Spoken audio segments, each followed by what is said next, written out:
Okay, YouTubers, good morning or good afternoon or whatever time you watching this. Normally, when I'm watching videos, it's in the middle of the night. Right now, it's good morning for me. So, as you can tell from the title of this vid, I did some things to the car prior to leaving Delaware.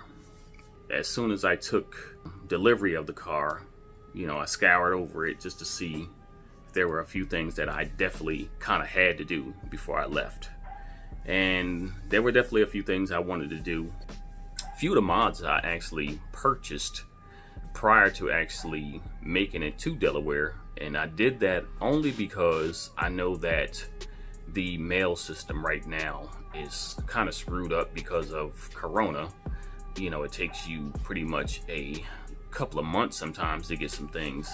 I know I was going to get an S65, and I was pretty confident that me and Chris were going to seal the deal. So once it was all said and done with him, I actually ordered my mods, and they would have went on his car, which was soon to be my car, or another S65. One way or another, these mods were going on an S65, no doubt about that. So one of the mods is not actually a mod, it was just something I needed to do because of the OCD in me, and that is the sticky button issue.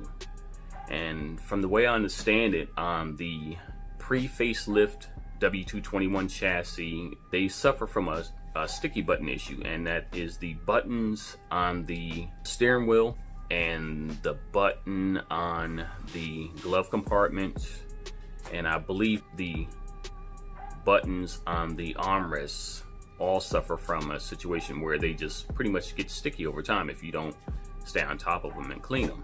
So I pretty much knew that I was going to take care of the sticky button issue before I pulled out of the lot, because for me to be playing with the volume and going back and forth through tracks or stereo stations and all that, to touch that button or those buttons every time and they were sticky was gonna irk my soul. So I jumped right on that pretty much before I pulled out of the parking lot that Sunday morning. The other few things that I did were actually just vanity mods. I ordered some, what most people call ghost lights, puddle lights, however you want to pronounce them. They make all different types of puddle lights, and some of them are actually better than others. And I did some research on this company right here, and they had some really good ones that had really good clarity, and they had a few different options. So with my car being an AMG, I chose obviously the AMG crest in order to put on my puddle lights, and being I had 4 doors, I did 4 puddle lights. So you will see that further on in this video. The other mod I did was to what most people call they call it a ricer mod. Yeah, I did some ricey things to the car. I know that the push to start is actually removable, and if I didn't like this mod, I can pretty much take the push to start button out and actually put another one in and be done with it. But the push to start button comes in a bland color, at least in my opinion. And being that the car was an AMG, I wanted it to kind of reflect a few AMG subtle, features besides the badging on the side and the rear.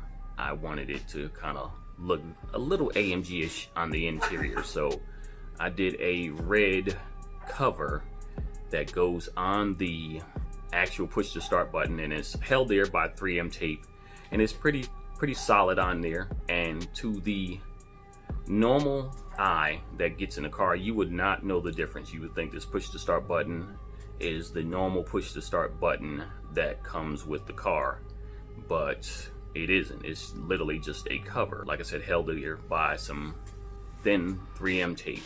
It did me pretty good to actually put it on and look at it, and I was happy with it, and it feels pretty solid and straight and level and all that stuff. So if you ever ride my car and you see a red push to start button, it's just a cover, and it was one of my racer moves on the car. So be mad at me now, we'll get over it.